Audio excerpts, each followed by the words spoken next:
All right, folks, Roland Martin here. I just landed in Decatur. First of all, Springfield, Illinois.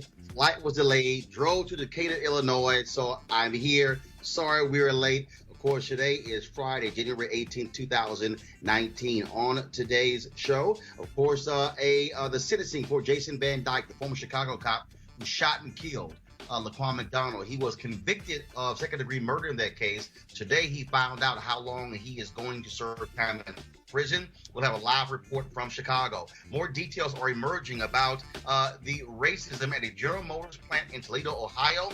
We will talk with an official from the Ohio Civil Rights Commission who investigated racism at that particular plant. Also, Tamika Mallory, co-president of the Women's March and a guest on last night's show, is still being attacked because of her support for Palestinians.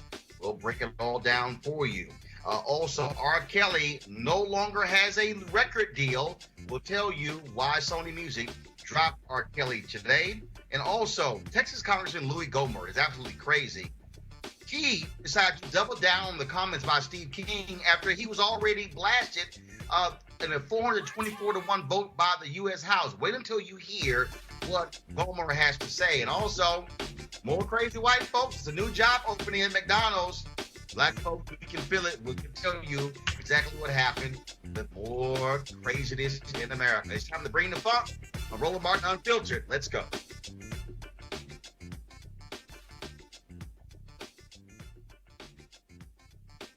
He's got it. Whatever the biz, he's on it. Whatever it is, he's got the scoop, the fact, the find.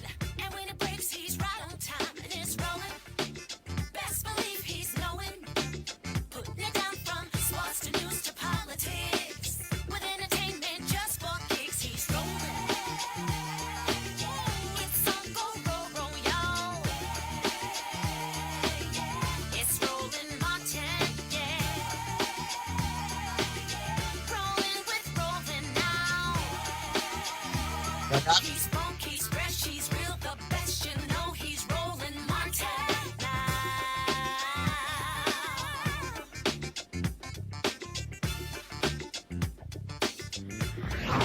Martin. All right, folks, I am here in Decatur, Illinois, where I was speaking tonight to the Decatur, Illinois Human Rights Commission for the MLK event. And so, of course, the flight was late. And so normally we have a different type of arrangement, but literally just ran into the hotel room to go live with you guys. And so we are here. All right, as we speak, in Chicago. I landed in Chicago, flew to Springfield, drove to Decatur. But what's happening right now in the courtroom in Chicago, prosecutors are trying to see if the judge will agree to sentence a former Chicago police officer, Jason Van Dyke, anywhere from 18 to 20 years in prison for killing Laquan McDonald. And so as we stay in right now, that sentencing hearing is going on as we speak. Joining us right now is Brandon Pope, reporter and anchor for WCIU TV in Chicago. Brandon, this is explain to people why it's taken so long to sentence Jason Van Dyke. I mean, normally in other cases that I've covered, sentencing happens shortly after the person has been found guilty. This is strange. Yeah, no doubt about that, Roland. And a lot of it has been the defense for Van Dyke with a lot of Hail Mary attempts. They've been complaining all throughout the trial about a change of venue and how bias factors into that. They've been throwing everything they can in the book to try to get their client off.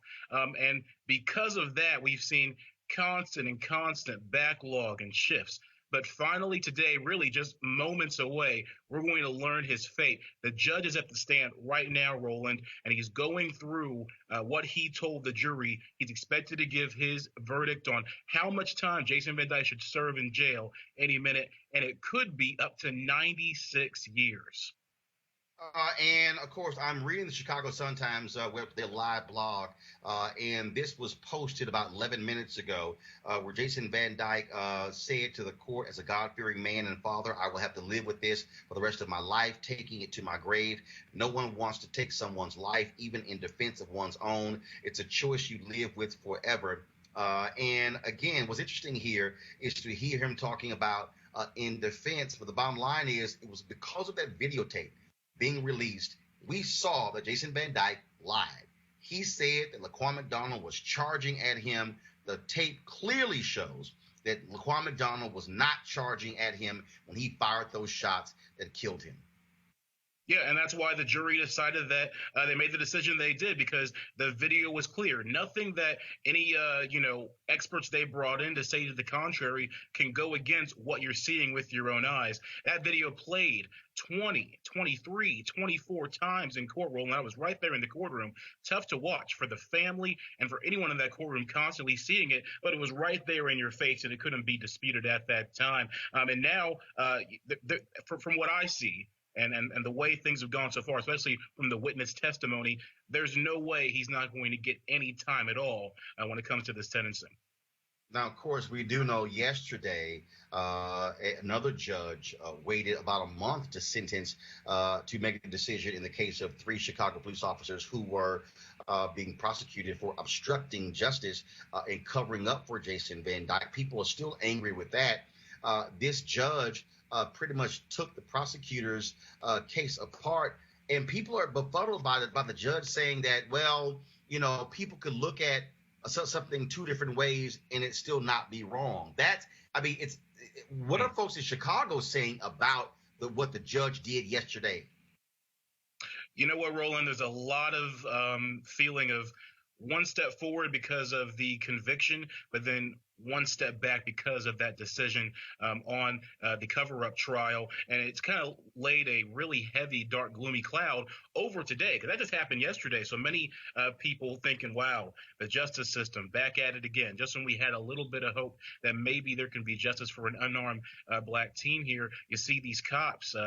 Clearly they lied on their police reports, and it said that right there. But this judge decided that she was not going to charge them. Now, a lot of people on Twitter, social media here in the Chicago community are talking about making sure they get that judge out of office in the future because of that decision. And so it definitely has an impact, and it's got people feeling a little more gloomy about what could happen just in a few moments here with Jason Van Dyke's sentencing.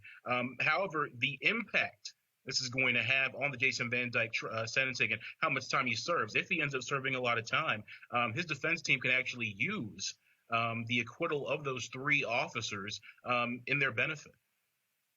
Gotcha. And so again, so we are awaiting that decision, and so we will see what happens in this case. It is. I'm looking at some of the comments that were also being made, Brandon. I'm gonna go over that with my panel. So I thank you, and so we'll see what happens with this sentencing verdict. We appreciate it, Brandon Pope. Thanks a lot. Thank you. All right, I want to bring in my panel right now. Ray Baker, host of Public Agenda Podcast. Also, Joe Madison, host Sirius XM Radio. Eugene Craig of the Eugene Craig Organization. I'm reading something. So the wife, first of all, before that, the Fraternal Order of Police president praised Jason Van Dyke, saying that, quote, if justice is served, Van Dyke will not get a long prison sentence. And he, of course, blamed Laquan McDonald, saying that he shares in the responsibility for his own murder. And they're not here to take the responsibility, and they're leaving it on him, and that's wrong. Praising Van Dyke for having a good work ethic, and he made sure that people were taken care of.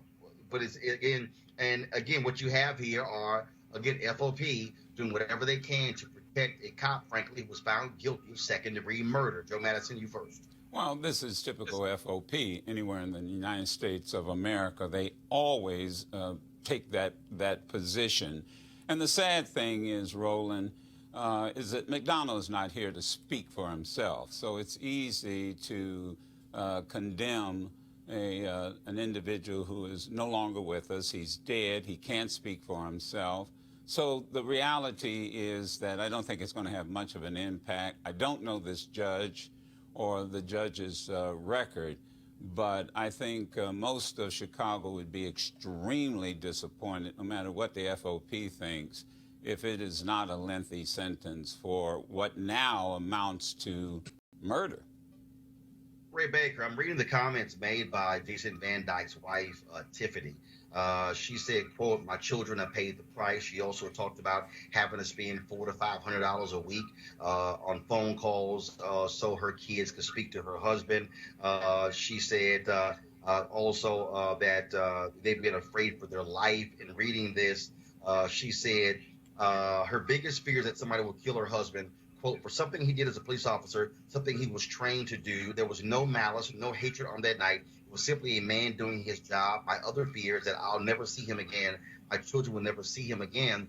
And obviously, Ray, one heart goes out to any wife and children, but that was someone who he killed. And there's another family that will never see Laquan McDonald grow up. They will never see Laquan McDonald get married. Will never see Laquan McDonald have children. This is what the reality of when cops kill and are found guilty of murder.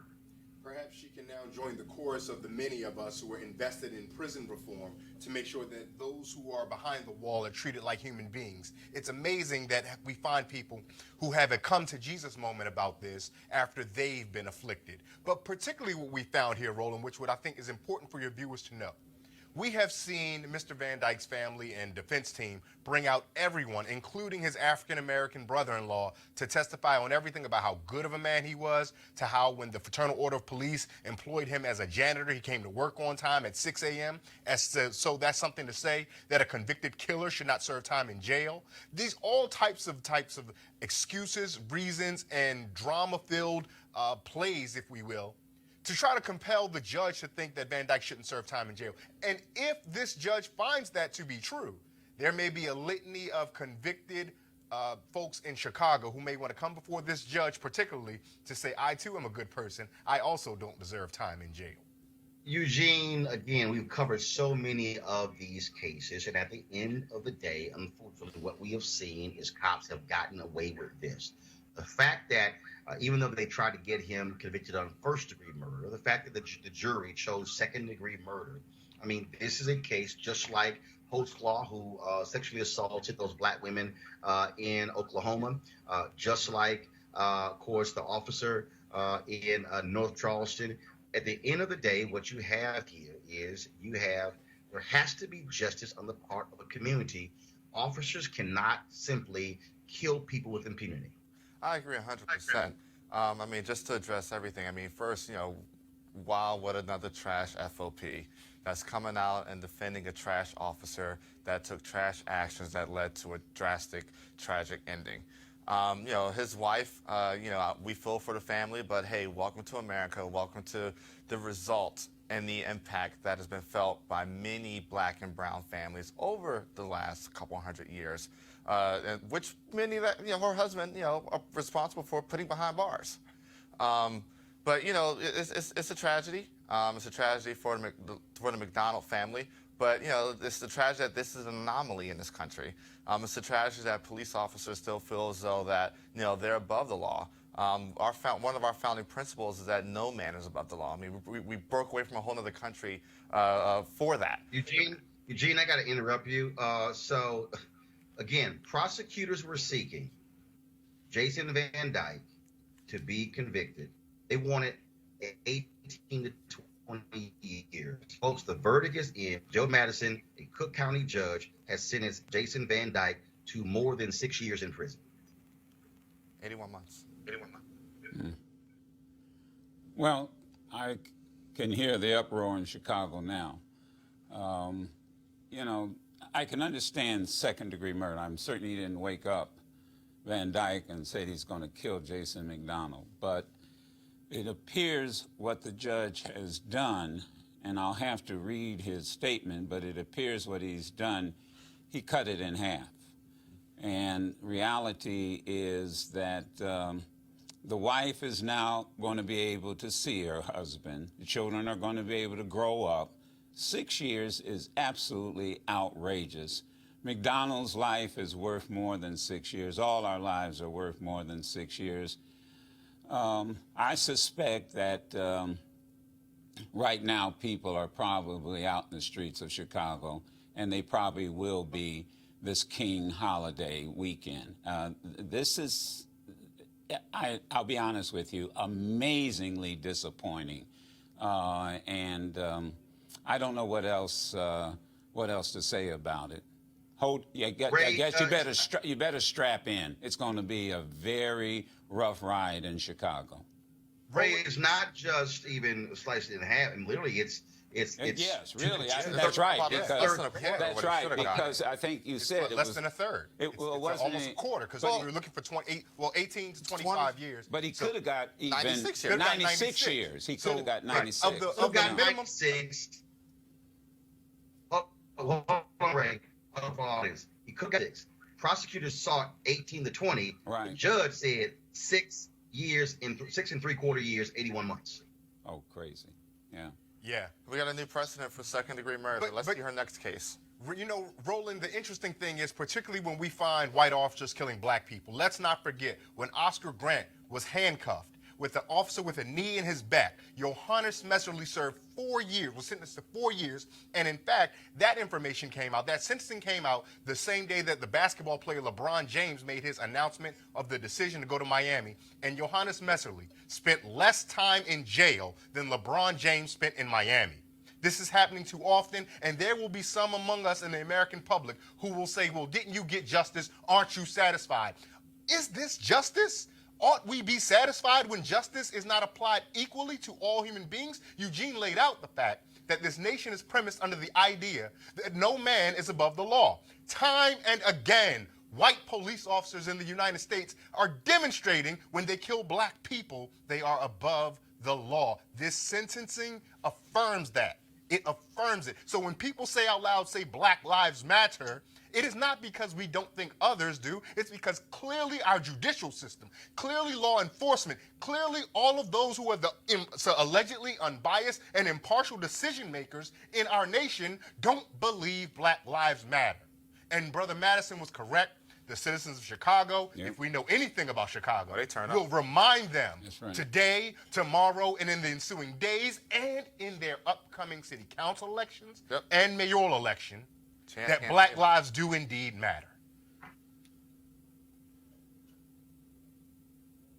I agree 100% with Ray. I agree 110% with Ray. And with the upcoming elections, I mean, people have to remember, you know, and this has been a process, you know, first you've gone out after a lot of the mayorships, and then it was the states and district attorneyships. Now you got to go after these judgeships, and you got to go after the sheriffships. You know, the sheriff is the highest level of law enforcement in the land, and could, to a degree, rein in some of these out-of-control police departments.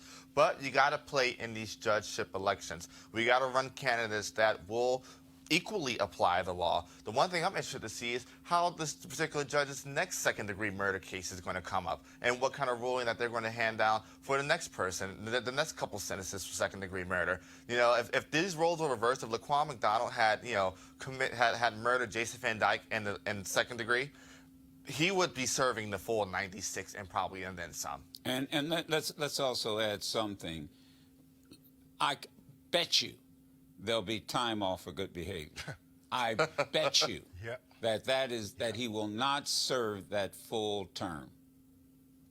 My question is, are they going to put him in GP?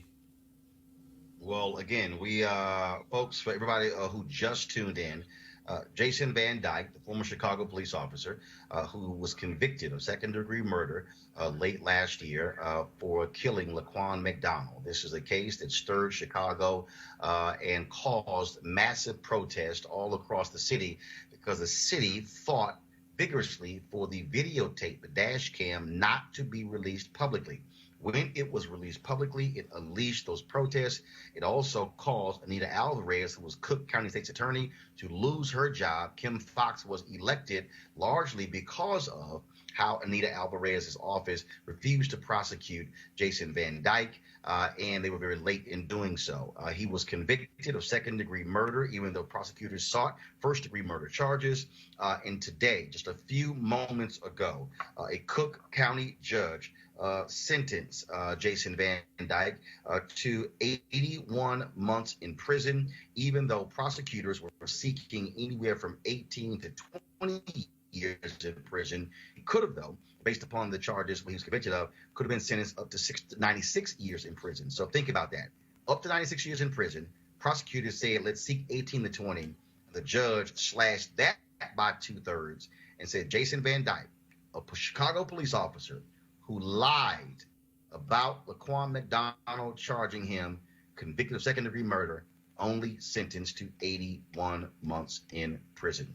Let's go to our second story, folks, and that is we told you yesterday about this unbelievable story of racism out of a General Motors plant in Toledo, Ohio. Talk about just unbelievable when you look at the details in this particular case.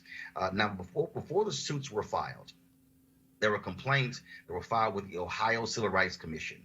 And we're going to talk to the head of the Civil Rights Commission in just a moment to find out what they found out about. But this is what the General Motors appealed their decision, and this is what the commission said in rejecting their appeal. GM showed indifference to the situation by implying that employees made too big a deal out of the nooses, as well as engaging in racial comments themselves. Nooses, swastikas, white-only signs, ethnic slurs, racial jokes, offensive or derogatory comments, racist poems are repetitive in respondents' workplace. The totality of circumstances was ignored, and respondent treated the situation like a single-issue harassment case, not a hostile work environment. Joining us right now from Columbus, Ohio, is Darlene Sweeney Newbern. She is the Director of Regional Operations at the Ohio Civil Rights Commission. Of course, they investigated the complaints at GM. Darlene, glad to have you here on Roland Martin Unfiltered. It is stunning to read the indifference. It's stunning, Darlene, to read the absolute indifference of General Motors to this level of racism at that plant.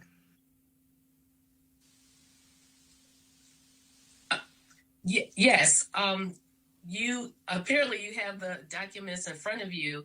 The Ohio Civil Rights Commission, which is a law enforcement agency, we did receive a number of complaints about a racially hostile environment. And from that, we began an investigation.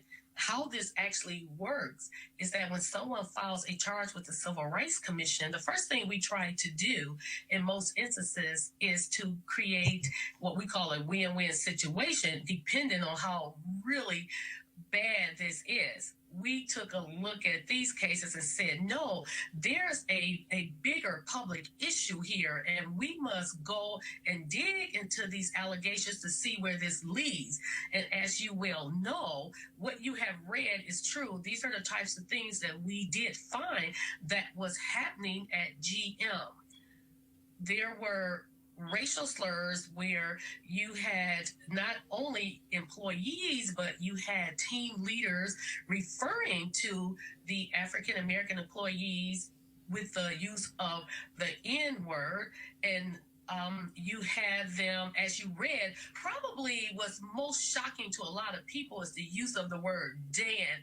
Roland, do you know what that means? Yeah. That is, first of all, when you hear this, and when you think that this is a major global multinational corporation, not only that, a corporation that has a very extensive diversity effort reaching Black consumers, when you think about General Motors, but this is, again, trying to educate people to understand that this is what happens, that this is not General Motors in Detroit. That's the parent company. This is the plant in Ohio, and that speaks to the kind of workers there in Ohio. Yes, this did occur in Toledo, Ohio, and it occurred over the commission investigation lasts just about a year. And during our investigation, there were incidents that were occurring while we were investigating. What really prompted the investigation not only was the filing of the charge, but the allegations that there were noose in addition to racial slurs being made. Now, this was in 2017, and we were saying, what? Not that this was really as surprising as I made it seem, because the Civil Rights Commission, this is what we do every day. We investigate these type of allegations and more. But in this particular instances, you not only had one noose, but during the time we were investigating, 2 more nooses were hung. Wow. In addition, we started having the whites-only restroom. So when an African-American would go to the restroom, they had to look up at the wall as they entered and see whites only. When you sit in a stall, you may then see the Confederate flag or swastika written inside of the stall. You may walk down through the plant in a particular area, and you may see other racial slurs that was going on.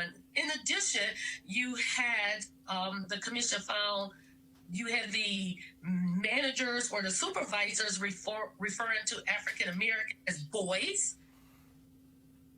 Again, we use the N-word was used quite often in that plant. It was all kinds of stuff written. What was interesting is that they had the Black president of the union, who was Ray Wood, who, as you know, filed a charge as well, and I believe was on your show already. Yeah. He did attempt to try to address this, but he was hitting a brick wall, and there was retaliation the commission filed because he was trying to correct this extremely hostile environment. There was a lot of anxiety going on. GM's response, more or less, to the commission is not that this wasn't occurring, but their response was, hey, every time an incident happened, we took action. Understand that the law says that you must take prompt remedial action. And they said, that's what we did. What that means is if you took prompt remedial action, it would have stopped. And that didn't happen. It continued and continued. What, Darlene? Right. Darlene, this is Darlene, this is Ray Baker here in Washington. One of the questions that I'm curious about reading this, we saw even attacks against white women who were socializing with black men, and we saw that the white employees were refusing to listen to their black superiors. What did that mean for black folks who were trying to climb up the career ladder? When the white people enlisted them, did we find that they were stifled? Were they leaving GM altogether and then not progressing in their career? What became of that? Well, thank you for asking that question. Although the commission did find a racially hostile environment, we did find that there would have been some denial of promotions here. All of that played into this. Please understand why the most glaring has to do with the racial slurs and the nooses. It is true. You had one individual, Tammy Van Riper. She did join in and say, hey, this is wrong. She was part of the union. As a result of that, there was all kind of really racist and sexist poems that was spread, that was actually hung throughout the plant, talking about her and Ray Woods. She had, if I recall, she had applied for a particular position and she could not get that position. So this stuff is not mutually exclusive. So yes, it is correct that you will have individuals, black and females, in some instances, not being able to progress. Well, first of all, they were leery about progressing. They did not want to deal with the hostility, the disrespect. Just think of the anxiety that one feels. What does it mean when you have a noose hanging in your workplace? I believe that sends a clear and convincing message.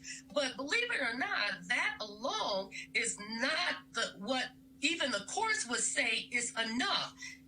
1 or 2 incidents of a noose hanging, in most cases, is 1 or 2 noose hangings by itself won't just do it. However, the commission found that it wasn't just the news hangings; it was all the other incidents of racism that went along with it. All right. I certainly want to appreciate you, Darlene, for joining us on Roland Martin Unfiltered. Great job exposing exactly what took place at the GM plant in Ohio. Thanks a lot. Well, thank you. I want to quickly go to Eugene and go to our panel here. Eugene, first I'll start with you. When you listen to this administration roll back civil rights protections, and all these people say, oh, these things are so behind us. This right here says it's not. And it took place in the heartland, where everybody keeps saying that's where we should be so focused and more be like the heartland of America. It's a joke. I mean, these folk are Trump voters. I mean, these are the folk that split their ballot for Sherrod Brown and and Donald Trump and the new Republican governor in Ohio. But what it shows is that these issues aren't behind us. And it hurts and affects people of color and black people in particular in many different ways. It affects the morale. It affects, brings up it's a throwback to the past experiences. But more importantly, the racism that these workers were experiencing affected their careers and economic interests. When you're going to work and you have to deal with nooses, it's not just dealing with nooses, it's not just dealing with swastikas, it's not just dealing with Confederate flags, it's dealing with being looked over for promotions because the people that are allowing those things to happen are your supervisors. And Joe, not only economic, this impacts the health of black folks. We know the impact of racism on the health of African Americans, and people act as if, this is no big deal. No, this is our reality. Yeah, I mean, all medical science has shown that. But, I do want to bring something up, and I've been chopping at the bit on this. Let me tell you something. The president of the union, do not leave the United Auto Workers out of this. They knew that this was going on. These are union members. That is a union town. And I'm not anti-union. My father worked for the Buick plant, was a UAW member all his life. I lived in Detroit. But I am saying to you, the president of that union at that plant has been at that plant for 34 years. And let me tell this panel something. If you don't think for 34 years that he knew all of this was going on, I guarantee you that president, and by the way, you should see his comments where he sort of, for lack of an unsophisticated word, he poo-pooed this. Oh, there's something there. There's something that's not there. But if he's been at that plant for 34 years, I guarantee you he knows who did it. Yep. He's part of the problem. And the damn UAW International in Detroit ought to be in there right now dealing with those union members. So while they're looking at General Motors, I am saying to you that the union is culpable in this also. These are all union members. Great point. Great point, Joe Madison. We surely appreciate it. We'll go to a break right now, folks. We come back. We're going to talk about R. Kelly losing his record label and also the continuing drama with the Women's March. We'll be joined by Jameer Burley from New York. You're watching Roland Martin Unfiltered.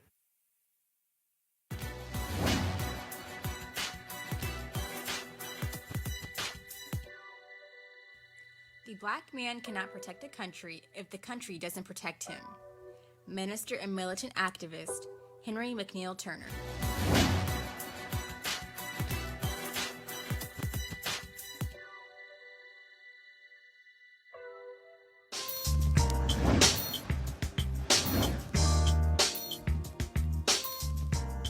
All right, folks, our hashtag HBCU Giving Day School is Oakwood University. Oakwood University, of course. They were founded in 1896 in Huntsville, Alabama. It is owned and operated by the Seventh-day Adventist Church. Notable alumni include Brian McKnight, Mervyn Warren, Barry Black, and also Little Richard. I've also spoken there at Oakwood, and guess what? It's a completely vegan campus. No meat is allowed on the campus. Lord have mercy. If y'all want to support Oakwood, go to www.oakwood.edu. I think that graphic is wrong, guys. That looks I've never seen www.2. So I think it's www.oakwood.edu. www. What is www2? www2.oakwood.edu. All right, I ain't never seen that one. So www.oakwood.edu. And so please support the folks in Oakwood. Great campus there, and I definitely enjoyed my time there. And okay, so yeah, I'm checking something right now because I just tried to go there. So again, so that's the website. All right, folks. R. Kelly, of course, he has not had a good month. Today, Sony Music announced that they have dropped R. Kelly as one of their artists. For all of this time, Sony Music, their RCA label, they were clear that R. Kelly was going to remain on their record label. But they have been under intense pressure from people all across the country to drop R. Kelly, and that actually happened today. Now, although they've dropped him as an artist, Sony RCA still is in business with R. Kelly as a result of his back catalog. That's where the real money is. Also, folks, Kelly's former manager surrendered himself today on charges of threatening the father of Joycelyn Savage. She is one of the women who is still with R. Kelly. Her family has been trying to get her free, but they have been unsuccessful to do so. Also, the folks there in Chicago and building inspectors have been going after his recording studio, saying that it violates code there because it is not supposed to be a place where folks inhabit. So they're trying to target that as well. And so there'll be lots of protests, all those different things. I'm going to quickly go to our panel here. Ray, to think about how the targeting of R. Kelly. And again, he was acquitted in the case that folks still are stunned by, not because that wasn't him on the videotape, because they could not ascertain the age of the young girl on the videotape. And he has been roaming free, doing concerts, making money. It looks like the walls are crashing down around R. Kelly. They are, and it's good. And I think this interesting, the word choice you used initially was that he was targeted. And if this is indeed targeting, I'm excited. And I think that we need to target a lot more. And I harken back to what the actor Idris Elba said when they asked him about is he worried in the age of Me Too being a male actor in Hollywood? He says, no, not if you have anything that you shouldn't be ashamed of. And so it is high time that, as we say on the internet and on Twitter, I know you're familiar with this, Roland, that we get R. Kelly out the paint. We've been trying for a while. There's been a number of women who've been leading on this for a while. There's been a number of us who've been supporting them, trying to get him out of the paint for a while. And if it has to take this documentary, if it has to take law enforcement, building inspectors cracking down, if it has to take Georgia Bureau of Investigations going to go get him and every other predator out the paint.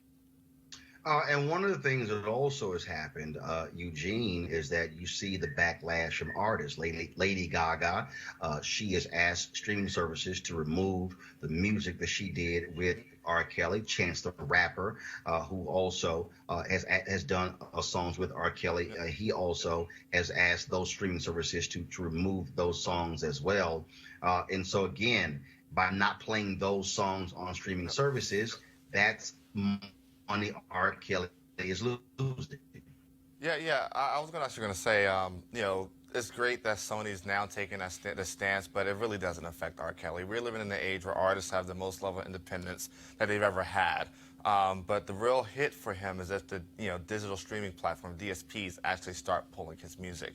But until that happens, I mean, to some degree, Sony dropping him actually kind of empowers him because now he doesn't have to engage in any type of splits with the record label, and anything he drops is he can take 100% revenue of. But if the DSPs decide that they're going to remove his work, he'll start taking a very, very serious hit. But Joe, it is impacting him because again, I landed in Springfield, Illinois, and on my way to Decatur here.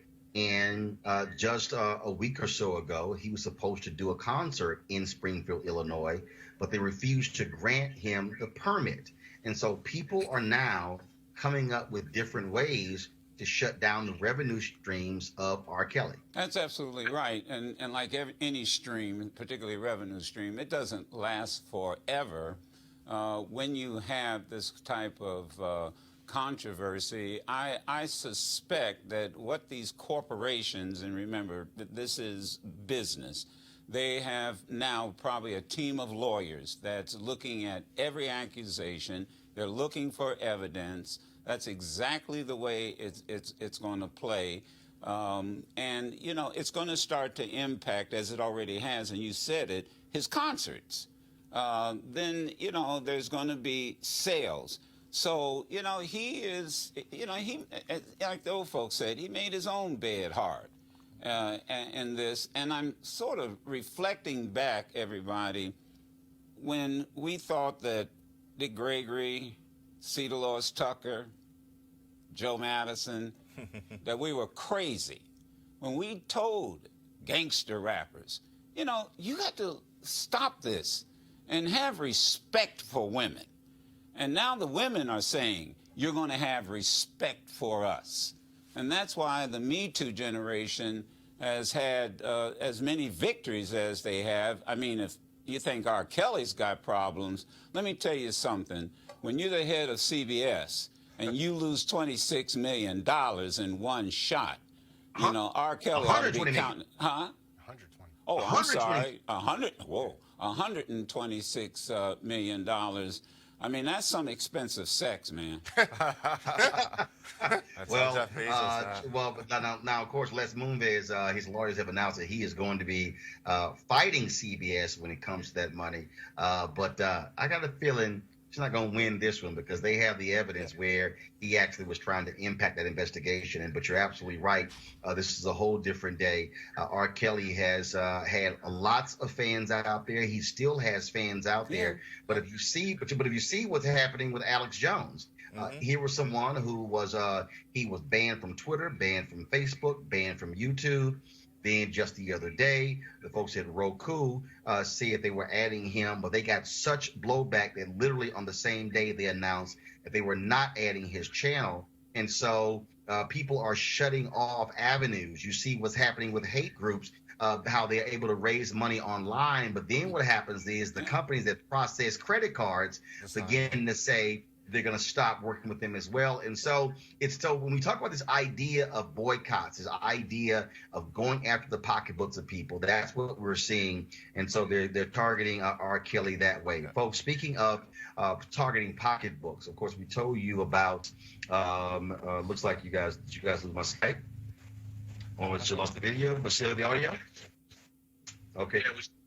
Okay, cool. So let's go to our Steve King story. So Steve King, the Republican congressman from Iowa, white supremacist, of course, who was, put in check by the United States House of Representatives. Well, guess what he is doing? He literally is raising money off of him being stripped of his committees.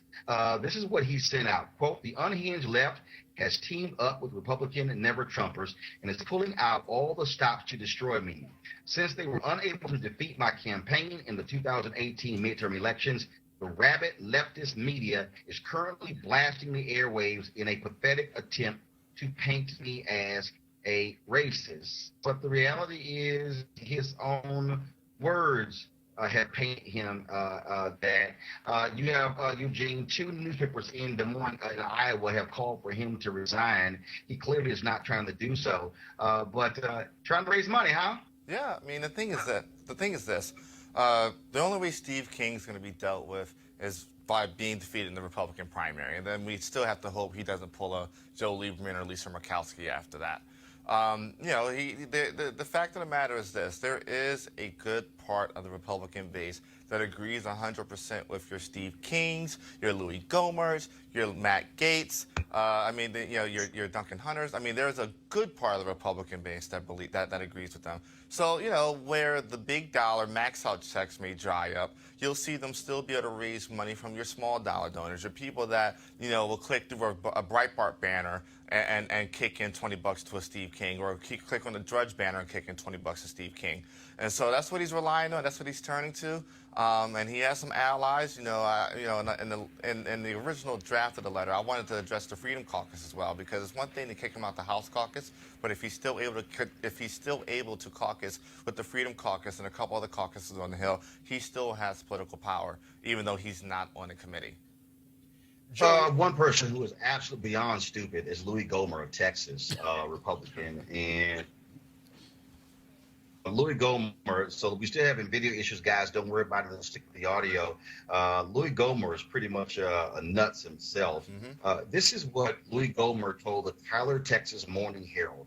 He was not given due process, and in fact, if our minority leader, Kevin McCarthy, had gotten the same lack of due process against him previously, I can assure you he would not have been majority leader and he would not now be minority leader. He didn't give Steve King the same kind of fairness that he got over allegations against him. Also, he took the word of the New York Times reporter. Pretty laughable, man. Well, be careful what you ask for, because remember, Congressman Clyburn stopped short of a censorship, and what that really would have entailed, and I think this is what Gohmert is referring to, King would have been able to defend himself. He would have been able to come defend himself. So be careful what you ask for, because Bobby Rush has made it very clear that's what should have happened in the beginning. And the one thing that Clyburn can do well, he can count votes. Yeah. So if in fact that's what Louie wants, and Louie gets what he wants, the votes are there to even make the punishment more harder than it is at this point in time. But let me please say this to everyone. This is James Crow Esquire. The third. I don't know if it's the third, the fourth, the fifth, but it's nothing more than the sophisticated cousin of old Jim Crow. It's not gone anywhere. And as far as raising money, remember the Ku Klux Klan, up until the time the Southern Poverty Law Center sued them, they were a very rich organization. Matter of fact, not far from where you are, Roland, at this point in time. Many people fail to realize Indiana used to be the headquarters of the Ku Klux Klan. So I'm not surprised that he's raising money, but also in Iowa, he only won this time by 2%. So he's got a target on his back, and this is really going to be up to the people of Iowa. Roland, you know something I think that's interesting is that in America, particularly now today, Americans by and large, and read when I say Americans, I'm not often talking about black Americans, don't seem to understand when exactly something is racist. When Dylan Roof shot up a church in South Carolina, then Governor Nikki Haley came out and said, we will never know what motivated a person to commit such a heinous crime. Dylan Roof told us what motivated him to commit such a heinous crime. People are out here signing up to be racist, and their colleagues are saying, oh, no, that's not racism. And my all-time favorite, and this must be one of the descendants of James Crow Esquire, as Brother Madison just pointed out, the real racism is calling someone racist. Because that's what we're seeing to get a whole lot these days. And Steve King is one of those folks. Steve King sat, I think, if I'm not mistaken, at the time, next to April Ryan on MSNBC's set during the 2016 conventions, and looked dead in someone's face and said, so what has anyone other than Western civilization ever created? As though Kemet in Egypt doesn't exist. And so, by and large, Steve King has doubled down on his racism time and time again. And Louie Gohmert and others who now support him, let's not forget, we heard recently on the floor of the House of Representatives, go back to Puerto Rico, where there may be allegations that they were alluding to the congressional delegation that went there for a fact-finding mission. But by and large, we think they were talking to Representative Tony Cardenas, right? Who, by the way, was born in the United States. right. And so, I want to go to right now. I want to go to Congressman Danny Davis of Illinois, who joins us on the phone. Danny, how you doing? I'm doing good, Roland. How are you? I'm doing great. I'm actually in your home state of Illinois, speaking to the Human Rights Commission tonight in Decatur, Illinois. So that's where I am. And so I do want to ask you, just get your thoughts just about your colleague, Steve King, raising money off of Congress, slapping him down this week. Well, let me tell you, Joe Wilson raised a whole lot of money when he called President Barack Obama a liar at the State of the Union address. if you recall. And so I don't think this is anything unusual. We are so upset here in the city of Chicago until it's unbelievable. I mean, we've just had 2 verdicts passed down that you couldn't think would have happened. You know, the guy who shot Laquan McDonald 16 times just got sentenced just a slap on the wrist, few months. I mean, you could, after we shut down Michigan Avenue, after we've had every kind of vigil you can have, we've had every kind of discussion, everything you could possibly have, and this gentleman gets a slap on the wrist, and the other policemen who were accused of a cover-up, they got off scot-free. The judge said no cover-up, no evidence of a cover-up, and unless you can't read, you can't see. I mean, Ray Charles could have seen a cover-up, and yet the judge didn't find a cover-up. So, you know, we're kind of hot to trot here in the windy right now. Definitely understand that, sir. I do want to ask you this. What's happening, of course, there on Capitol Hill.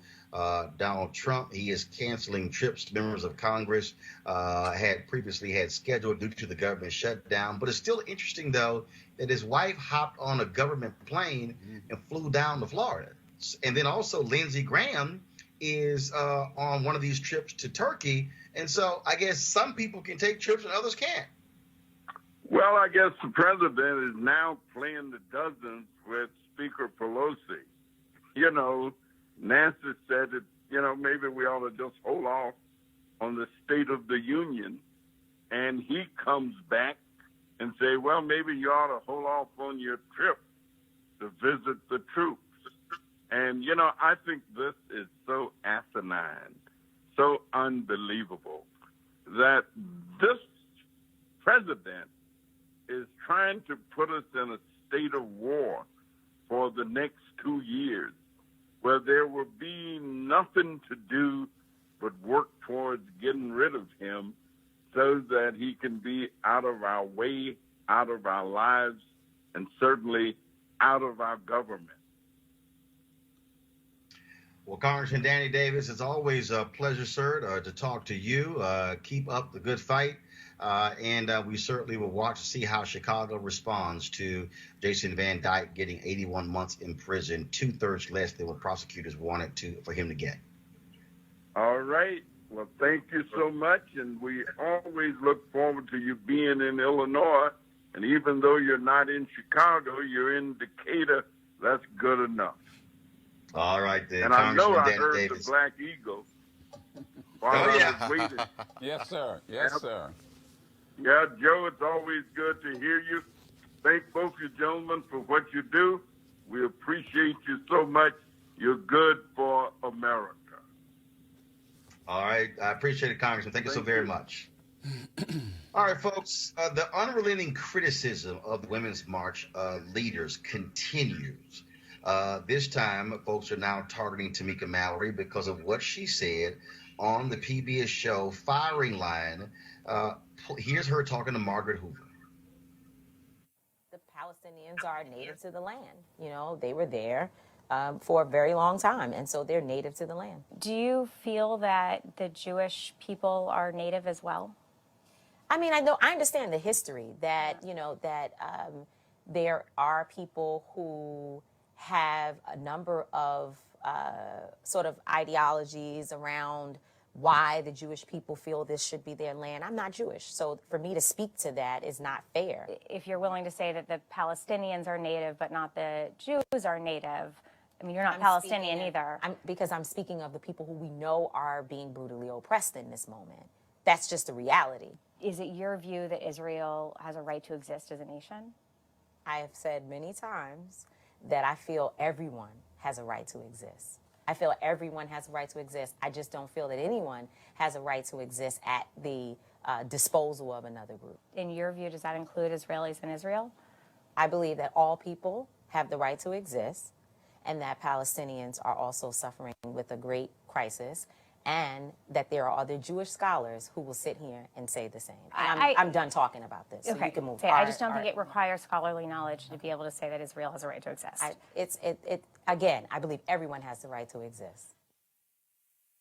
So because Tamika did not say these words, Israel has a right to exist, and because she said repeatedly, everyone has a right to exist, now people, Joe Madison, are calling her anti-Semitic because she didn't specifically say the words, Israel has a right to exist.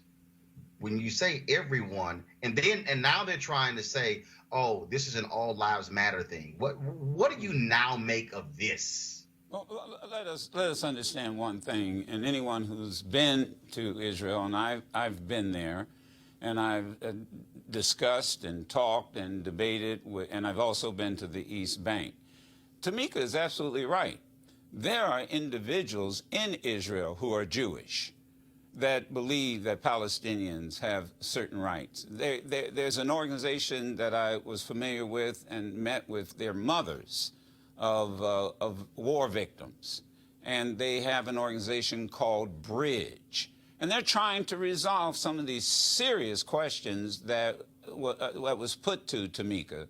So she was right. There are scholars, there are individuals, there are politicians who, in essence, have taken the same position that she has taken. You don't hear it much in this country, but that is exactly what exists. And it's a big debate, even among Jewish people. So let's put that aside.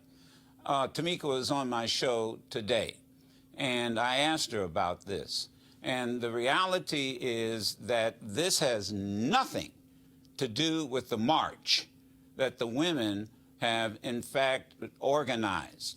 The women have issues and platforms that need to be addressed, and to throw this into the middle to attempt to divide the agenda that women are very concerned about as it relates to public policy is just absolutely, totally unfair.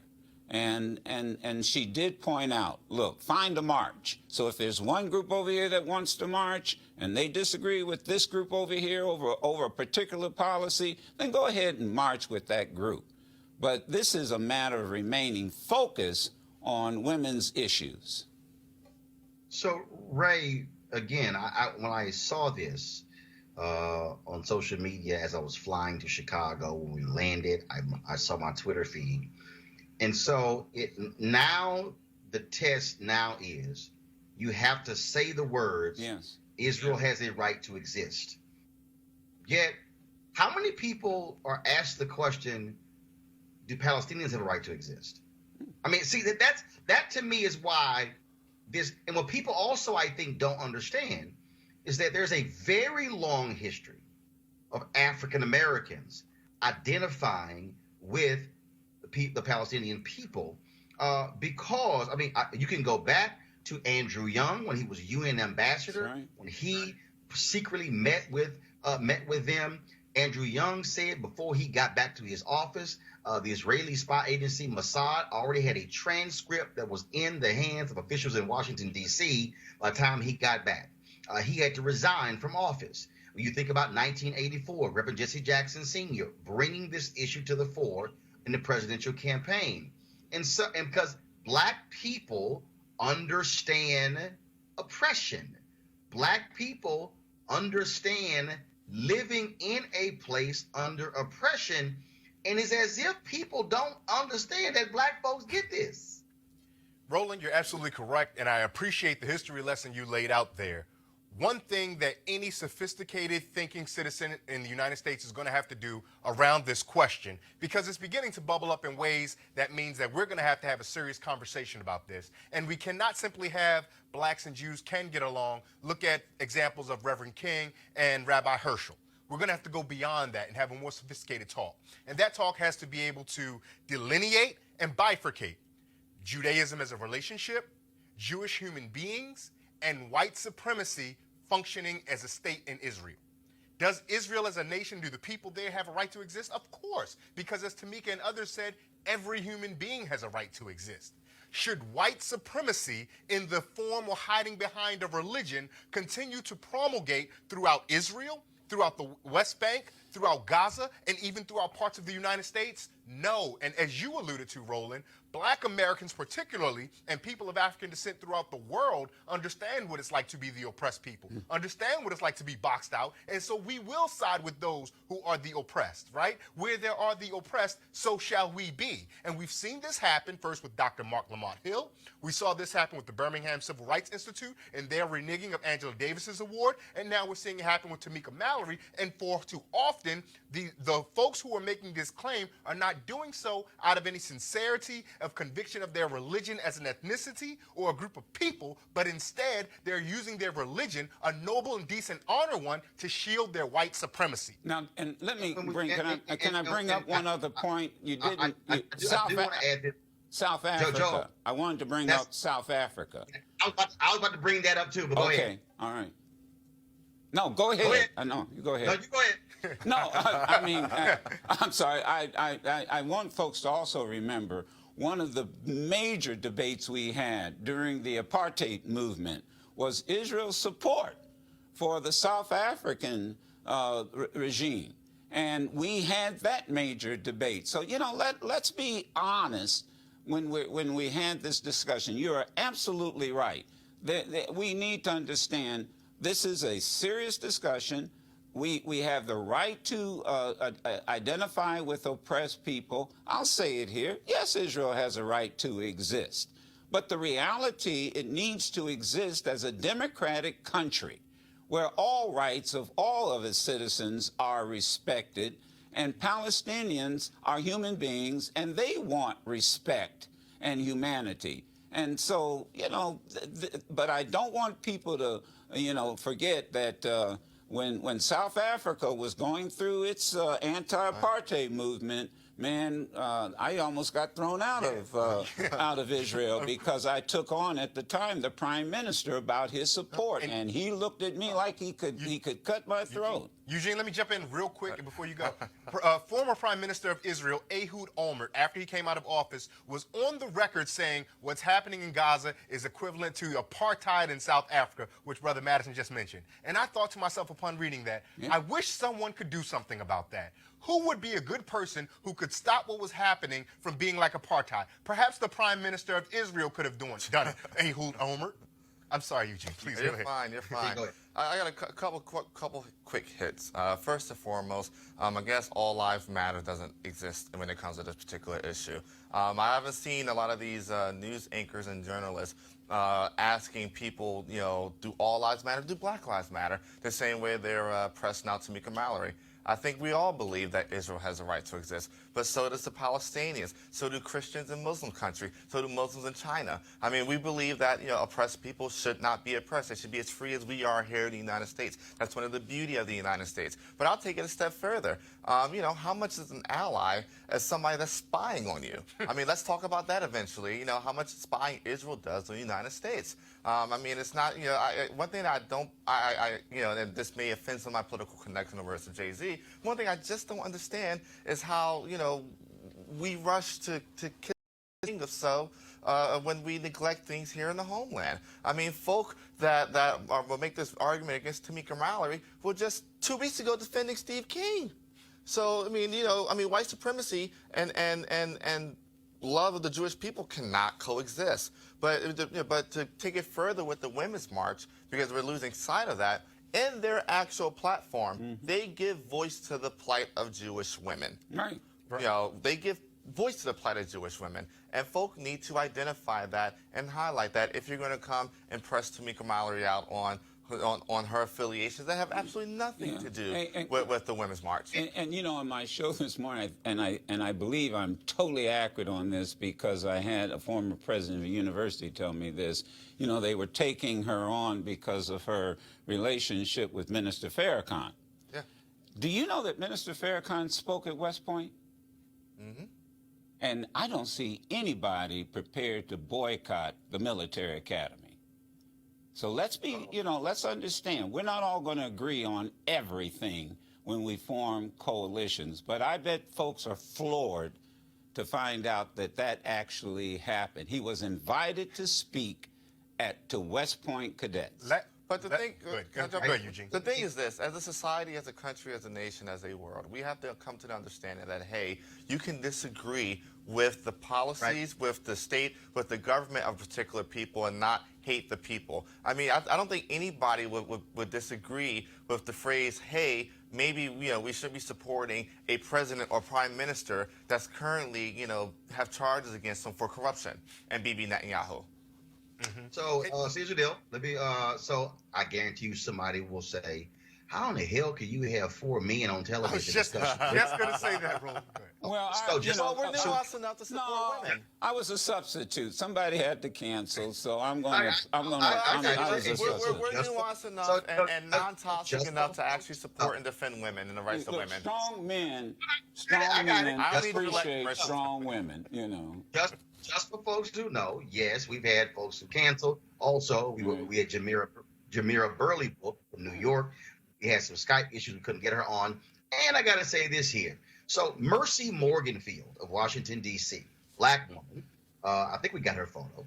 So she has been highly critical of the Women's March leaders. She has joined the chorus of others and asking them to step down.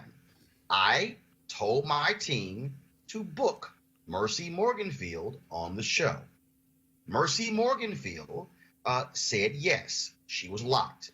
She then went back and watched some previous interviews that I've done, and she decided, I ain't going there. So she canceled. Now, I do want, because in fairness, I'm all about fairness. Because when somebody wants to make a point, they want to make a point, and so I'm looking for. So I want to read for y'all what she wrote. This is fair. This is what she wrote. This is what she said to my team as to why she canceled. She said, "I would like to thank you for your invite to Roland Martin, Unfiltered. I never watched the show. However, after watching a few interviews, it appears Roland does not look for opposing viewpoints to the ones he already shares for the purpose of a balanced discussion. Not true. He seems to have opposition on the show for the purpose of sensationalism. Not true. He wants to shut them down quickly, get a lot of likes and amens, and move on to the next topic. I got 2 million social media followers, and I'm married to a minister. I got enough amens. Amen. I am disappointed. She writes, I am disappointed a former CNN journalist would have such a lack of journalistic integrity and would never want to subject myself to that type of experience, nor would I want to legitimize his views by playing along with the show of balanced journalism that simply does not exist. Morgan, if you notice, this is actually a subjective show. It is one where opinions are actually loud. Guess what? So are on CNN shows. Guess who gives their opinion on CNN? Chris Cuomo, Anderson Cooper, Jake Tapper, Don Lemon. Did you know that? She writes, I hope Roland will consider this in the future, not only for the Women's March story, but for others. Okay. We need black journalists. I love this one, y'all. We need black journalists, not it should be journalists, with credibility, but nothing I have seen in any of his segments supports that. Well-balanced reporting means listening to opposing views, even if you don't agree. For this, I decline your invitation to appear on his show. Best regards, Mercy Morganfield. Again, Mercy, this is an opinion show. This is a subjective show where it is allowed, just like when you watch other shows on television today. Rachel Maddow, Chris Hayes, Lawrence O'Donnell, Ari Melber, those are all shows. Laura Ingraham, Sean Hannity. It's called subjective first. We have people who do come on the show who I oppose their views. Morgan, you might want to go watch the interview that I did with Jason Whitlock, or go watch the interview that I did with Dinesh D'Souza, and you will see that we actually have these conversations on the show. But also, when you talk about somebody not having journalistic integrity, I just want to remind you that you're talking to the 2013 NABJ Journalist of the Year. You're talking to the 4-time NAACP Image Award winner, who has won for the last 2 years, the only 2 years it's existed, as best host. And so if you're going to say what black people need, let me explain to you, black people have spoken. And so, Morgan, if you would like to come on the show of the back-to-back winner of Best Host from the National Association for the Advancement of Colored People, you're more than welcome. But I would advise you to get your stuff together, because I will check you if needed. We'll love to see you. Eugene, Joe, and Ray, appreciate y'all being on the show. Thanks a lot. Want to thank folks. I know this is a little bit different than how we do this show, but again, I literally had no time, so I threw the laptop up, put a light on my face. We're here. Thanks to all of my staff. Also, I want folks, please do me a favor. I want you to support Martin Unfiltered. I want you to go to RolandMartinUnfiltered.com to join our Bring the Funk fan club. Well, every dollar that you give goes to support the show. That's what we want you to do. And then, why is this important? This weekend on Monday, we're going to have 1-hour interviews with civil rights legends. Reverend C.T. Vivian, Ladonna Clayton. We're going to have Reverend Dr. James Lawson. We're going to have Clarence Jones. We're going to hear from Nita Abernathy. We're going to hear from Andrew Young, Reverend Jesse Jackson Sr. We're going to hear from Bernice King and Martin Luther King III. This is why this show matters. I guarantee you, all of the cable networks, the broadcast networks, the black networks out there are not going to give you this type of in-depth coverage of civil rights legends like Roland Martin Unfiltered. That's what you are supporting when you join our fan club. So please go to RolandMartinUnfiltered.com. Every dollar you give, so you can do your Cash App, PayPal, or you can also give to us via Square. Thanks a bunch, folks. I'm going to try to live stream my speech indicator. If not, I will record it and we'll live stream it this weekend as well. You guys have an absolutely great weekend. Don't forget, we're not live on Monday because we're going to be running all of those interviews. So we're back live on Tuesday. We still want you to watch some amazing dialogues. And the only place, and also Dorothy Cotton, her last sit-down interview she did with me in February of 2018, and she died 3 months later.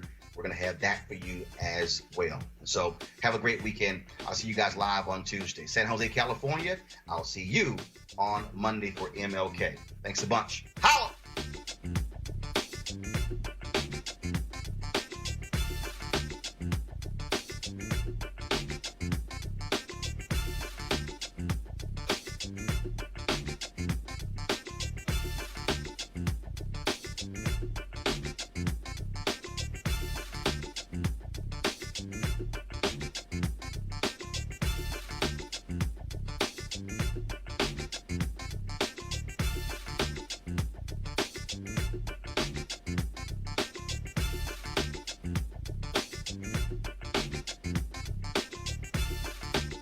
Hey fam, want to check out Roland Martin Unfiltered, the blackest show on all of digital, cable, and broadcast. Check out our audio podcast. There's only one daily digital show out here that keeps it black and keep it real. It's Roland Martin Unfiltered. Play.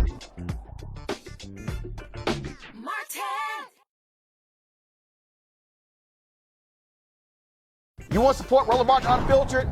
Be sure to join our Bring the Funk fan club. Every dollar that you give to us supports our daily digital show. There's only one daily digital show out here that keeps it black and keep it real. It's Roland Martin Unfiltered. Support the Roland Martin Unfiltered daily digital show by going to RolandMartinUnfiltered.com. Our goal is to get 20,000 of our fans contributing $50 each for the whole year. You can make this possible. RolandMartinUnfiltered.com.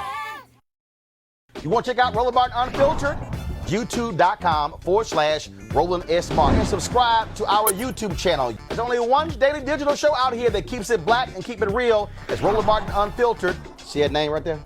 Roland Martin Unfiltered. Like, share, and subscribe to our YouTube channel. That's YouTube.com/Roland S. Martin. And don't forget to turn on your notifications so when we go live, you'll know it.